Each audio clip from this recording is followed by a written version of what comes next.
మిత్రులందరికీ నమస్కారం. 75 రోజులుగా మాతో పాటుగా మీరు కూడా నిరంతరంగా ఎన్నికల క్షేత్రంలో ప్రజాభిప్రాయాన్ని ప్రతిబింబజేస్తూ మా ప్రచారాన్ని ప్రపంచానికి చాటి చెప్పడంలో మాకు స్ఫూర్తినివ్వడంలో మీరు తోడ్పాటు అందించారు. ఈ సందర్భంగా మీ అందరికీ మా పార్టీ పక్షాన అభినందన తెలియజేస్తా ఉన్నాం.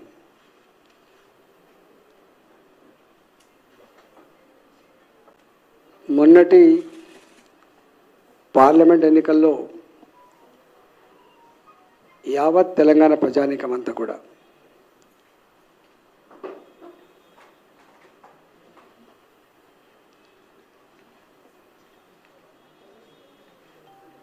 ముచ్చటగా మూడోసారి ప్రధానమంత్రి నరేంద్ర మోడీ గారే కావాలని కులాలతో పార్టీలతో జెండాలతో సంబంధం లేకుండా ప్రజలు భావించిండ్రు. తెలంగాణ రాష్ట్రంలో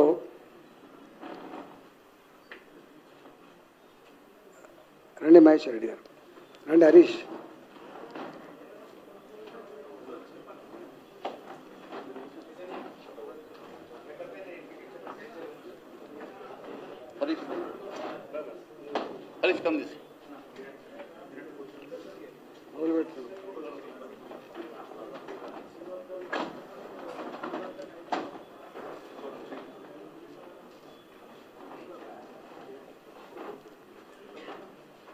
భారతీయ జనతా పార్టీ అభ్యర్థులని నిండు మనసుతో ఆశీర్వదించి గెలిపించినటువంటి తెలంగాణ ప్రజానికానికి శిరస్సు వంచి నమస్కరించి చెప్పే రెండు మాటలు ఏంటంటే, కేంద్రంలో మళ్ళీ అధికారం ఉండేది భారతీయ జనతా పార్టీ నరేంద్ర మోడీ గారే కాబట్టి దేశం సురక్షితంగా సుభిక్షంగా ప్రగతి పథంలో నడవాలన్నా, పేదలకు వెల్ఫేర్ యాక్టివిటీ ఫలాలు అందాలన్నా,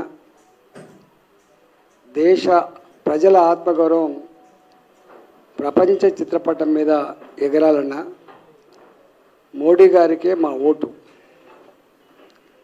రెండవది, కేంద్రంలో ఉండేది మోడీ గారు అయినప్పుడు తెలంగాణ రాష్ట్రం అభివృద్ధి జరగాలంటే భారతీయ జనతా పార్టీ పార్లమెంట్ సభ్యులు ఉంటేనే తెలంగాణ రాష్ట్రానికి మేలు జరుగుతుంది, అభివృద్ధి జరుగుతుందని చెప్పి భావించి బ్రహ్మాండమైనటువంటి ఓట్లు వేసిండ్రు. అసెంబ్లీ ఎన్నికల సందర్భంలో 14-15% ఉన్న భారతీయ జనతా పార్టీ ఓట్ బ్యాంక్ ప్రజల ఆశీర్వాదం ఇవాళ 35% పెరిగింది. ఎవరు ఊహించని పద్ధతిలో 35% పెరిగింది. అదే అధికారంలో ఉన్నటువంటి పార్టీ మాత్రం ప్రభుత్వాన్ని చెలాయిస్తున్న, డబ్బునే నమ్ముకొని, ప్రలోభాలనే నమ్ముకొని అధికార యంత్రాంగాన్ని దుర్వినియోగం చేసినప్పటికి కూడా వాళ్ళకు మాత్రం మొన్నటి ఓటు బ్యాంక్ అంటే ఏం పెరగలే. ఇవాళ తెలంగాణలో 8 సీట్లని భారతీయ జనతా పార్టీకి, 8 సీట్లని ఇవాళ ఇప్పుడు అధికారంలో ఉండే కాంగ్రెస్ పార్టీకి ఇచ్చి స్పష్టమైన తీర్పుని, సంకేతాన్ని తెలంగాణ ప్రజలకు అందించారు. రాబోయే కాలంలో తెలంగాణ గడ్డ మీద ఎగిరే జెండా కాషాయపు జెండా మాత్రమే. వచ్చే ప్రభుత్వం భారతీయ జనతా పార్టీది మాత్రమేటువంటి సంకేతాన్ని ఇచ్చారు. కాంగ్రెస్ పార్టీ అనేక రకాల విష ప్రచారాలు చేసినప్పటికీ కూడా వాటిని తిరస్కరించి 6 నెలల కాలంలోనే ప్రజల చేత చీకొట్టించుకుంటున్న ముఖ్యమంత్రిగా గీ ప్రభుత్వమైనటువంటి పద్ధతిలో ఇలా కాంగ్రెస్ పార్టీ తీర్పునిచ్చింది. మల్కాజ్గిరి నా సొంతం, ఇది నా సీట్ అని చెప్పేది ప్రగల్భాలు పలికిండో ఆ మల్కాజ్గిరిలో మల్కాజ్గిరి ప్రజానికి ఏం తీర్పిచ్చిందో చూసిండు మీరు. నాది మహబూబ్ నగరు, నా పార్లమెంట్ గెలిపాయని చెప్పి అక్కడ కూడా ఎన్ని ప్రయత్నాలు చేయాలని చేసిండు, అక్కడ కూడా తిరస్కరించారు.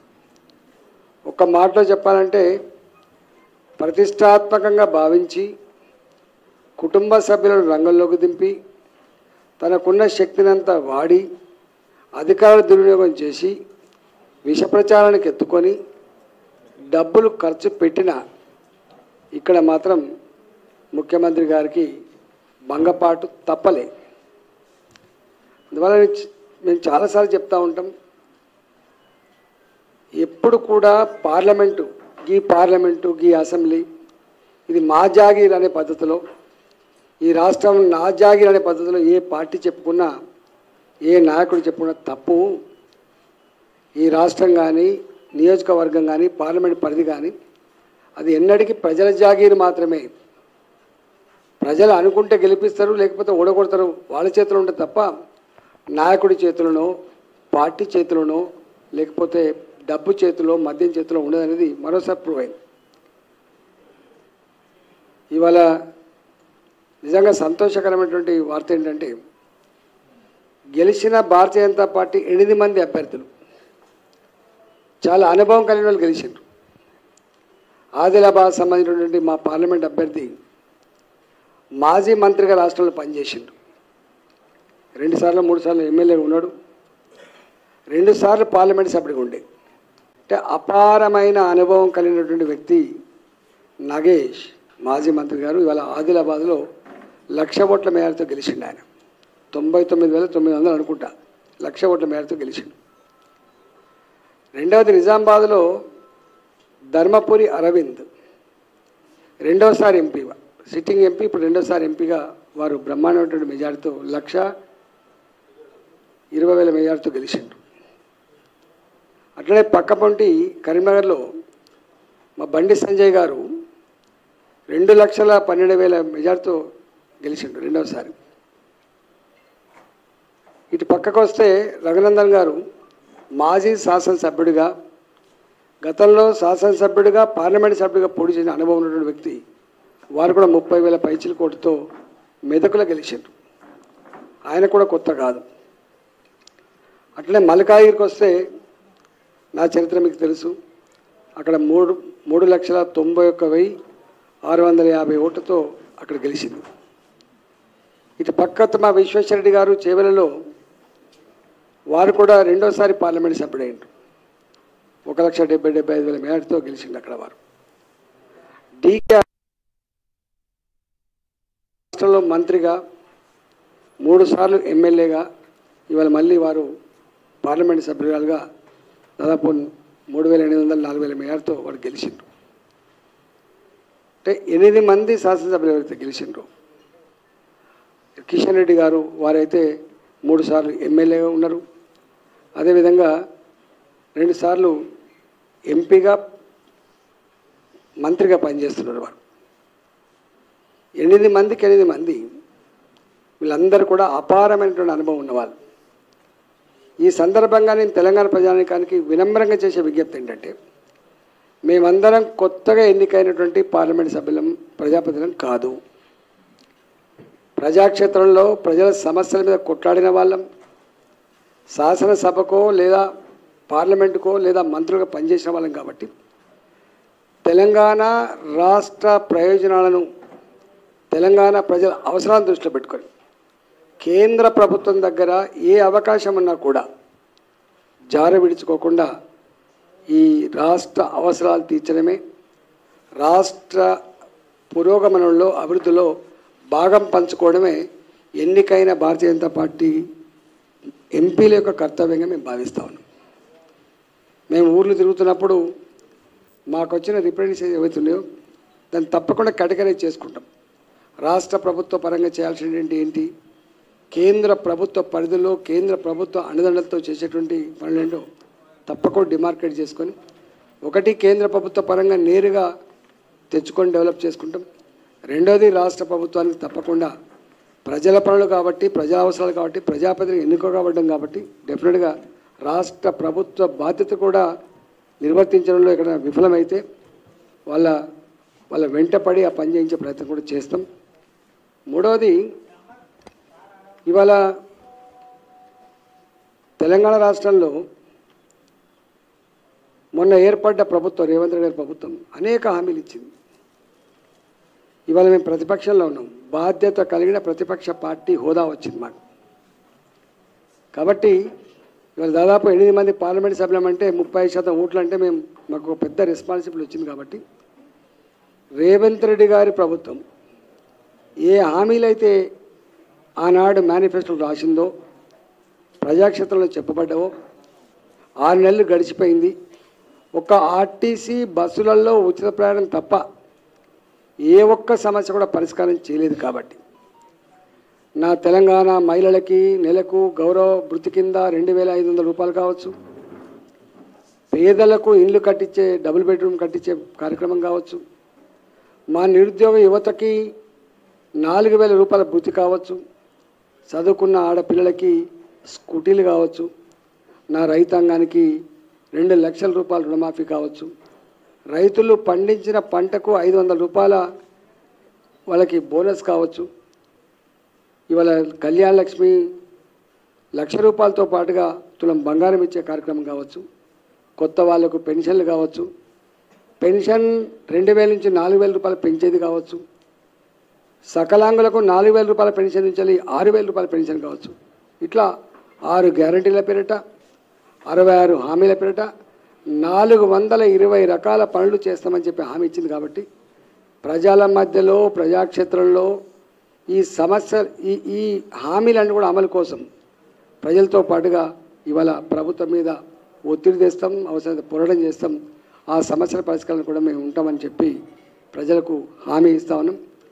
మీకు తెలుసు, భారతీయ జనతా పార్టీ అనిత్యం ప్రజలలో ఉండి ప్రజల సమస్యల మీద పోరాటం చేసే పార్టీ. కాబట్టి ఇవాళ ఇంతమంది ఎంపీలను గెలిపించినప్పుడు డెఫినెట్గా ఇవాళ ఆ కార్యక్రమాన్ని కూడా పూర్తి చేస్తామని చెప్పి మనం చేస్తున్నాం.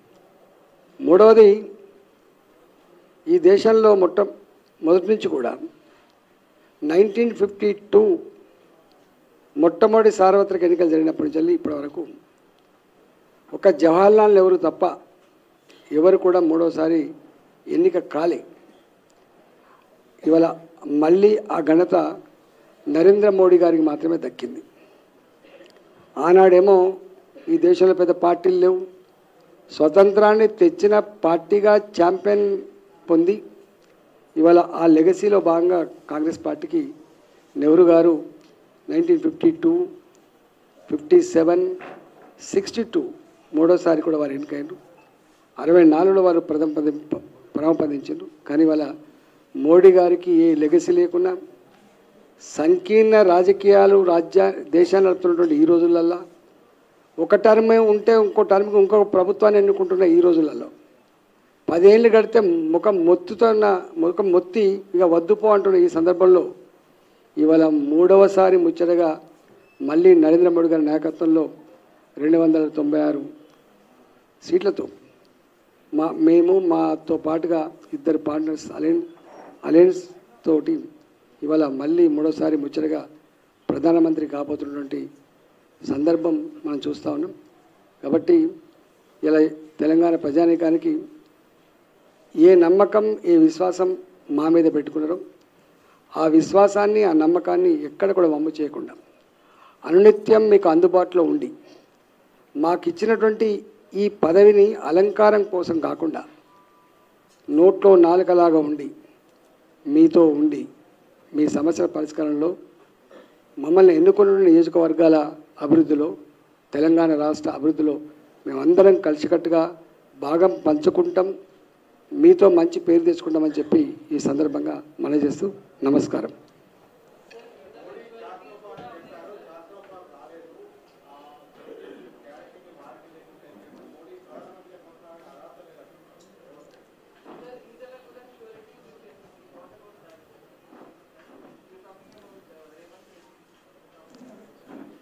రెండు విషయాలు. అబ్కి బార్ 400 పార్, ఫిర్ ఏక్ బార్ మోడీ సర్కార్. ఈ రెండు నినాదాలు ఇచ్చింది భారతీయ జనతా పార్టీ కాదు, మా నాయకులు కాదు. ఈ నినాదం ఇచ్చింది 10 సంవత్సరాలుగా నరేంద్ర మోడీ గారి పరిపాలన చూసిన తర్వాత నచ్చి మెచ్చి ప్రజలు ఇచ్చినటువంటి నినాదం అది, ప్రజలు ఇచ్చిన నినాదం అది. అయినా ఈ దేశంలో మళ్ళీ అధికారం రావాలంటే 272 సీట్లు కావాలి. మ్యాజిక్ ఫీవర్ మీకు తెలుసు. 272, ఇవాళ 296. ఇవాళ మీరు చూస్తున్నాక పక్క రాష్ట్రంలో 5 ఏళ్ళకి ఆగమైపోయింది. అంతకుముందు మన్మోహన్ సింగ్ గారు కూడా 10 ఏళ్ళు పాలించిండు, మళ్ళా దెబ్బ కొడితే ఇప్పటిదాకా లేవలే. మొన్నదాకా పాలించిన ఈ రాష్ట్రంలో పాలించిన కేసీఆర్ గారు కూడా 10 ఏళ్ళకి ఏమైందో మీకు చూసిండ్రు. కానీ మోడీ గారు మాత్రం ముచ్చటగా మూడోసారి మాకు కావాలని చెప్పి ప్రజలు ఎన్నుకున్నారు, గుర్తుపెట్టుకోండి.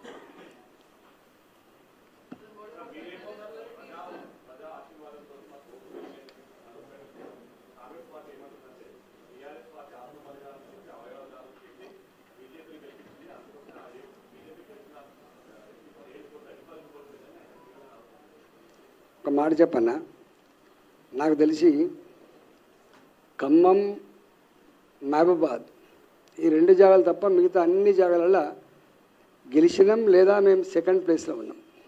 ఒకటి ఇలా గట్లంటే కాంగ్రెస్ పార్టీ బలంతో గెలవలే, వీళ్ళ పథకాల వలనో వీళ్ళ వ్యూహాల వలనో వీళ్ళ గొప్పతనం వలనో వీళ్ళు నచ్చి ఓటేయలే. కేసీఆర్ గారిని గద్దెదించాలని చెప్పి ప్రజలు భావించిండ్రు. అప్పుడున్న పరిస్థితులలో గద్దెదించడానికే ఆల్టర్నేటివ్ ఎవరైనా చూసి వాళ్ళకి వేసింది తప్ప వాళ్ళ బలం కాదు అది. ఇప్పుడు వాళ్ళు నిజంగానే బలమే అయితే, వాళ్ళ బలమే అయితే ఇవాళ ఇక్కడ ప్రభుత్వం వచ్చింది, వాళ్ళకు విశ్వాసం వచ్చింది, యంత్రాంగం అంతా వాళ్ళ చేతుల్లో ఉంది, డబ్బులు వాళ్ళు విచ్చలవిడిగా ఖర్చు పెట్టిండ్రు. ఎందుకో గెలవలేకపోయిండు రేవంత్ రెడ్డి గారి సిట్టింగ్ సీటు, ఎందుకో గెలవలేకపోయిండు ఇవాళ మహబూబ్నగర్లో. ఇష్యూ ఏంటంటే ఆనాడు కూడా వీళ్ళకు బీఆర్ఎస్ పార్టీ మీద కేసీఆర్ మీద ఉన్న కోపంతో ఓట్లు వేసింది తప్ప వీళ్ళకి కాదు. ఇప్పుడు ఎట్లా పడ్డాయి ఓట్లు? ఇక ఈ బీఆర్ఎస్ పార్టీ ఇప్పుడు ఉన్న పరిస్థితి కాదు, ఇక్కడ లేదు, నా అక్కడ ఓటెత్తే వచ్చేది కూడా లేదు, ఓటు వేయాల్సింది బీజేపీకే, ఈ రాష్ట్రం బాగుపడాలంటే దేశం పురోగమించాలంటే బీజేపీకి అని చెప్పి భావించిండు. ఇంకా అంతకంటే ఇంకో మాట చెప్తున్నా, మీకు గుర్తు చేస్తున్నా నేను. మొన్న ఎమ్మెల్యే ఎలక్షన్స్ అప్పుడు ఏం చెప్పింది సార్, ఈసారి అంటే ఏదో చేస్తున్నామా బిడ్డ, వచ్చేసారి మాత్రం మీరు ఎవరు అడగద్దు, మా ఓటు మోడీ గారికి అని చెప్పి ఆనాడు చెప్పిండ్రు, గుర్తుపెట్టుకోండి. మీరంతా సాక్ష్యం, నేను చెప్పడం కాదు.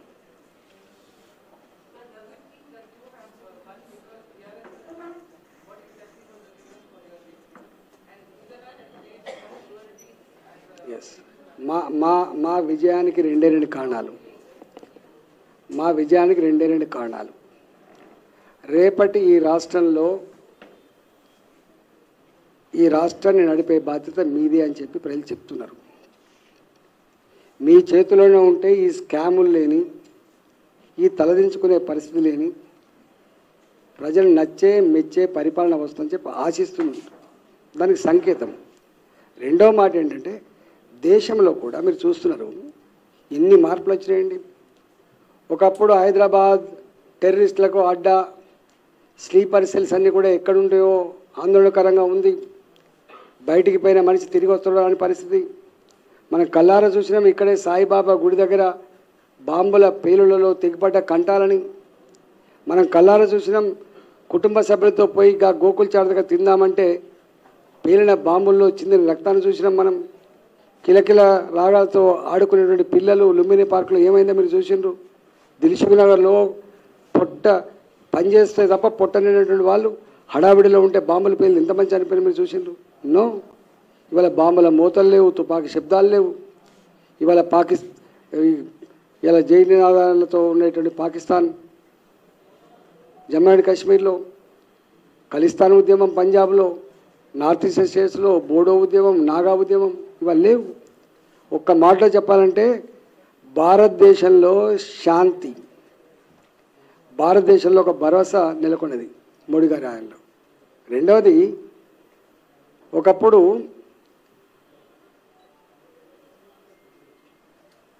జమ్మూ అండ్ కాశ్మీర్లో మన జెండా ఎగిరాలంటేనే ప్రాణం గాలిలో కలిసిపోయే రోజులు ఉండే. కానీ పాకిస్తాన్లో ఉన్న బలూచిస్తాన్, పాకిస్తాన్ ఆక్యుపైడ్ కాశ్మీర్ల ప్రజలు మేము కూడా భారత్లో ఉంటే బాగుండు అనుకునే స్థాయికి వచ్చిందంటే దేశ కీర్తి ఎక్కడి నుంచి ఎక్కడికి పోయినట్టు లెక్క చెట్టాడు. అందుకని ఇవన్నీ ఉన్నాయి. ప్రజలు ఉత్తగా ఓటేలే.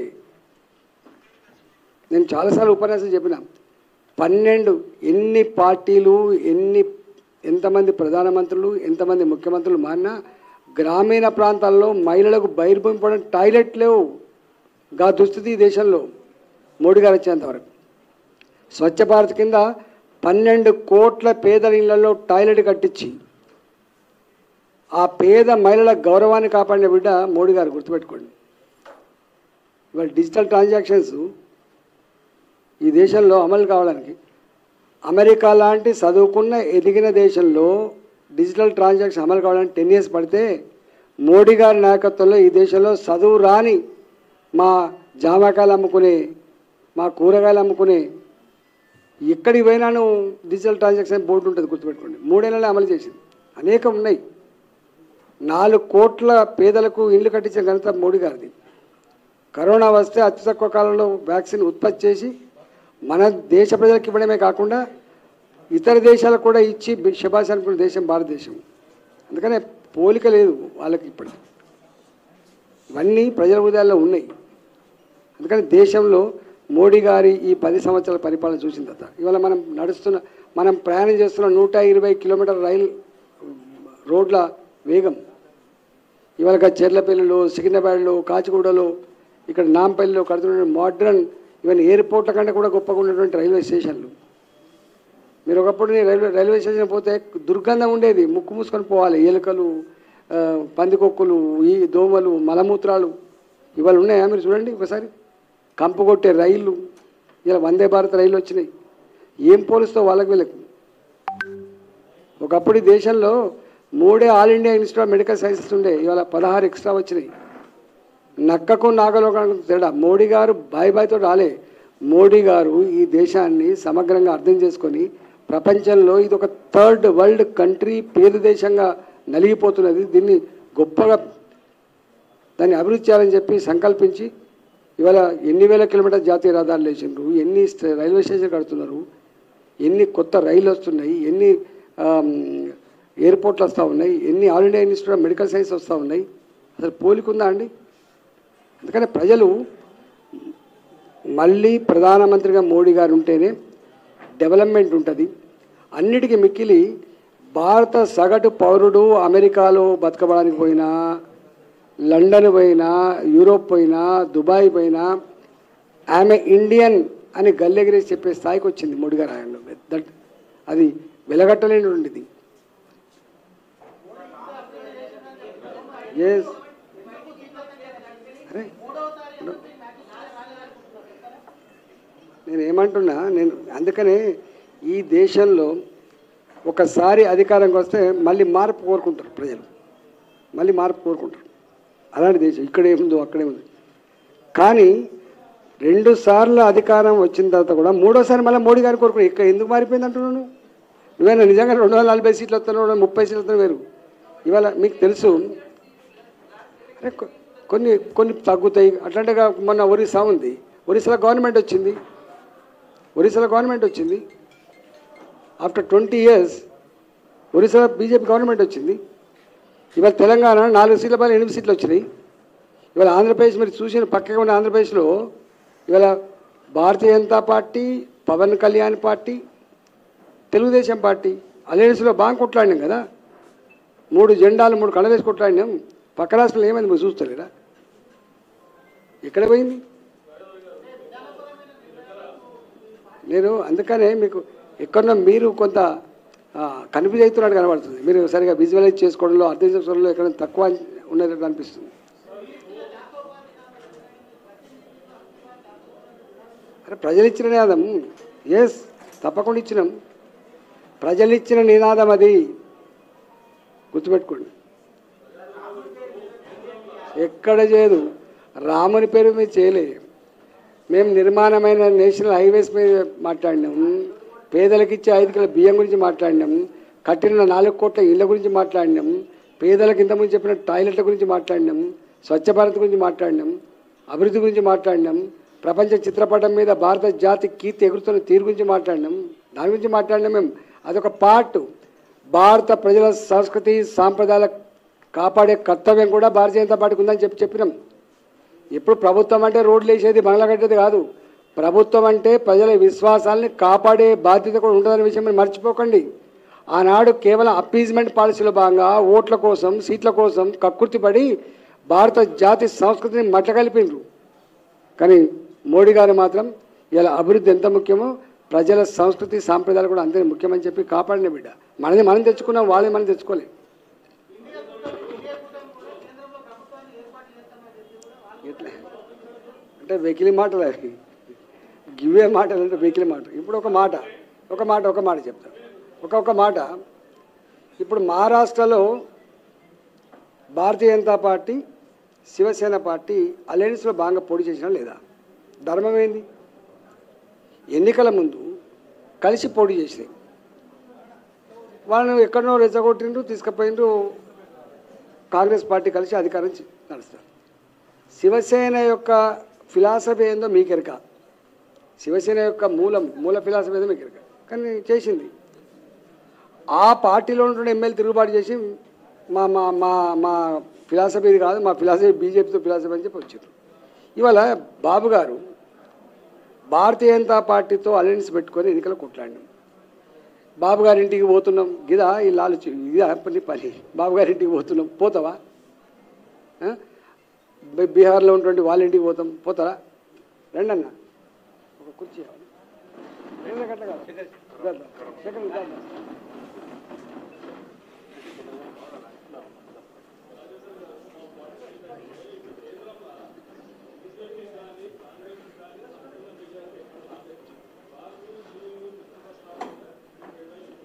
నో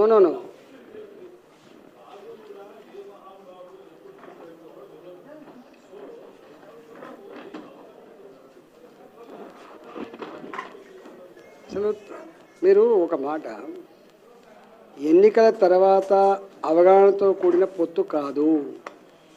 ఎన్నికల ముందే ఇవాళ ఎజెండా పెట్టుకొని టీడీపీ ఏం చేయబోతుందో, భారతీయ జనతా పార్టీ రేపు దేశంలో ఏం చేయబోతుందో, నితీష్ కుమార్ గారు బీహార్లో ఏం చేయబోతుందో అవన్నీ సంపూర్ణంగా అర్థం చేసుకొని అవగాహనతో కూడుకున్నటువంటి అలయన్స్ అది. ఎన్డీఏ, దాని పేరే ఎన్డీఏ. మా ఎన్డీఏ ఇవాళ 270 సీట్లు రావాలి మా ఎన్డీఏకి. ఇక్కడ 296 సీట్లు వచ్చినాయి. సంపూర్ణ మెజారిటీతో ఉన్నటువంటిది ఇది, సంపూర్ణమైన మెజారిటీతో ఉన్నది. బాజాప్తా 5 సంవత్సరాల కాలం పాటు బ్రహ్మాండంగా ఉండి ఇవాళ మరోసారి దేశంలో అనేక రకాల అభివృద్ధి కార్యక్రమాలని నిర్వహించబోతున్న ప్రభుత్వం ఇది.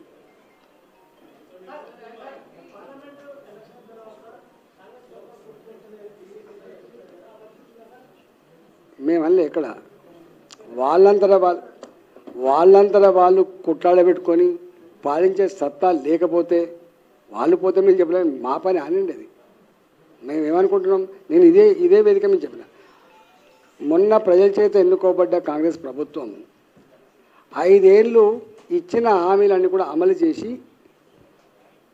మంచిగా పరిపాలించాలని కోరుకుంటున్నాం. మేము ఇచ్చిన హామీలు అమలు చేయమంటున్నాం. ఒడ్డెక్కదాకా ఓడమల్లప్ప, ఒడ్డెక్కినాక బోడమల్లప్పలాగా ఎన్నికల ముందు ఏదైనా హామీలు ఇచ్చి అధికారంగా వచ్చి ప్రజల్ని వంచిస్తా అంటే మోసం చేస్తా నడుస్తుందా అండి? ప్రజాస్వామ్యంలో నడుస్తుందా? ఇలా మొన్న పక్కకు రాష్ట్రం ఉన్నది, ఎన్ని సీట్లు వచ్చినాయి వాళ్ళకు? ఇవాళ ఎన్ని సీట్లు వచ్చినాయి చెప్పండి? ప్రజలు ఒకసారి అనుకున్నారంటే నచ్చకపోతే బండకేసి కొడితే ఎట్లుంటుందో మనం చూసినాం కల్లారా. ఇందిరాగాంధీ లాంటి పెద్ద పెద్ద స్టాల్ వార్డ్స్ అని చెప్పుకుంటే ఎమర్జెన్సీలో బండకేసి కొట్టిండ్రు, గుర్తుపెట్టుకోండి. అందుకని ఎప్పుడు కూడా ప్రజలను ఎడ్డోళ్ళు అనుకునే వాళ్ళు, ప్రజలను మనం మోసం చేయొచ్చు అంటే అనుకునే వాళ్ళు మట్ల కలిసిపోతారు. చరిత్రకాల గొప్పలో మిగిలిన వాళ్ళు ప్రజలే గొప్పలు.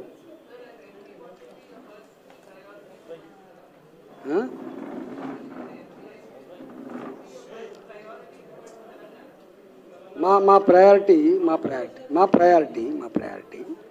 మొట్టమొదటిగా పేదలకు ఇక్కడ ఇల్లు కట్టలే. పేదవాళ్ళకు సొంత ఇంటి కళ నెరవేర్చడం మా ప్రయారిటీ ఉన్నది. ఇక్కడ రెండవ ప్రయారిటీ ఇవాళ గ్రామీణ ప్రాంత రోడ్లు కావచ్చు, PMGSY, CRF, central road fund, national highways, వీటిల్లో కొత్తవి తీసుకురావడం, వచ్చిన పనులు సకాలంలో పూర్తి చేయడం మా కర్తవ్యం. 3, ఇవాళ రామగుండం ఎరువుల కర్మాగారం కావచ్చు, ఇవాళ ఇక్కడ వ్యాగన్ ఫ్యాక్టరీ కావచ్చు కాజీపేటలో, ఇక్కడ నిరుద్యోగ యువత ఎంత సఫర్ అవుతుందో మనం చూస్తూ ఉన్నాం. ఒక్క ఉద్యోగానికి 100 మంది కాంపిటీషన్లో ఎగ్జామ్ రాసే పరిస్థితి చూస్తున్నాం. 6 ఏళ్ళుగా 7 ఏళ్ళుగా లైబ్రరీలో పొంటి అటు పని తినుకుంటూ ఉపాసం వండుకుంటూ చదువు ఎగ్జామ్స్ రాసుకుంటా ఉద్యోగం వల్ల ఆ ఎంప్లాయ్మెంట్ జనరేషన్ మా ఇష్యూగా ఉంటుంది.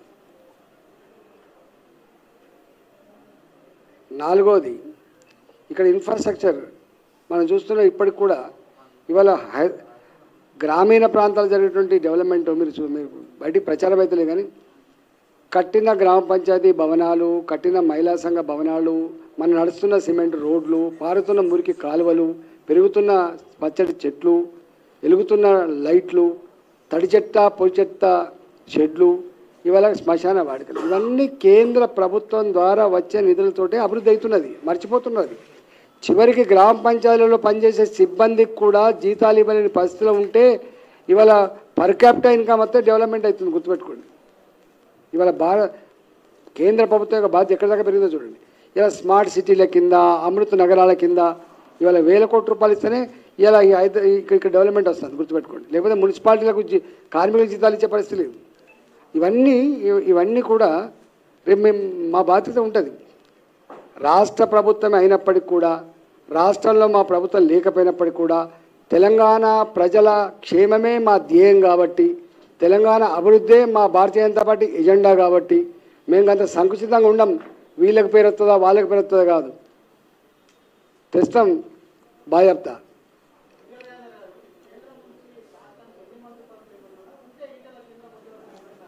గట్లాడిది నన్ను అడిగితే ఏం చెప్తాను? ఓట్లు ట్రై చేస్తే వస్తాయా? వాళ్ళకు లెక్క పత్రం ఉంటుంది.